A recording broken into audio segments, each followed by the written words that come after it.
Imagine a journey that takes you to lands inhabited by breeding birds and assorted species of penguins. On the very same voyage, you find yourself exploring some of the most remote wilderness landscapes within the Southern Ocean.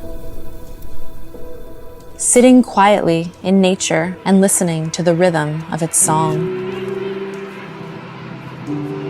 The first thing that struck me was shutting my eyes and listening to the sounds. It's almost primordial, but beautiful.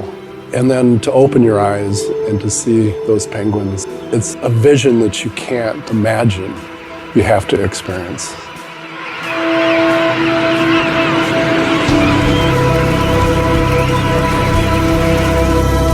You can experience all of this and more on our voyage that takes you to the Falkland Islands, South Georgia, and the Antarctic Peninsula. This means you can enjoy the entire Antarctic region in one expedition. There is much to see.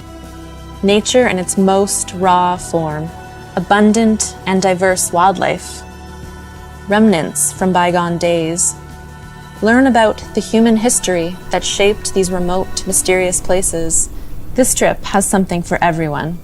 You get to experience all of this on a voyage led by the most experienced expedition team in the industry. Quark Expeditions has been exploring the polar regions since 1991. Our vessels are specifically built to explore remote polar regions, to take you to places no one else can. On our first stop, we'll experience history and incredible wildlife. That's what the Falkland Islands are known for. The moment you step foot on any island of the Falkland Islands, you see many different types of penguins. They're pretty much everywhere. Like once you can sit down and they will approach you. The fact that we have the wildlife specialists part of the staff team gives us all a chance to learn so much more, and I didn't realise how much there was to know about these birds.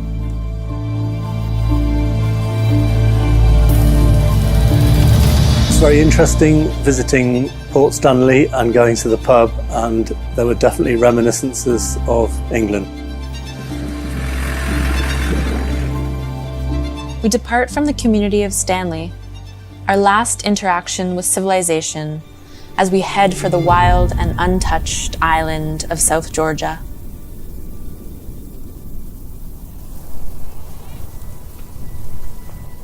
Here, there is more biodiversity than anywhere else on this planet. It almost leaves you speechless because the words are insufficient to explain the beauty. The colors of South Georgia were stunning. There were king penguins with golden highlights as far as the eye could see. Dark fur seals hid in the green tussock grass, and white glaciers sparkled on tops of mountains and reached right down to the ocean. The lecturers have been just top quality. I think we've come away with so much more than we could have ever anticipated, really. The Grytviken visit was an unexpected surprise and pleasure. I love history. It brought a tear to my eye to see the graves of Shackleton and his second-in-command Frank Wild in the Simple Whalers Cemetery in Grytviken. The toast to Shackleton was a great moment, especially after hearing the entire story from our historian on board. Heard the text that nature renders, we had seen the naked soul of man. Landing on the Antarctic Peninsula is without a doubt a dream come true for polar enthusiasts. The seventh continent has so much to offer. The place is a sensory overload. I love adventure travel, and going to the most remote continent seemed like the ultimate adventure. Oh, fabulous. There is an adventure option for everyone. Explore the area in diverse ways and experience the environment from a different perspective. These off-ship excursions get you closer to the polar environment in ways you never dreamt were possible. High five! You're a star. I don't think anybody could possibly come back unchanged. The reason for that is the beauty of what we have seen and what we've experienced. It's like art, and beautiful art creates emotion, and emotion creates memory.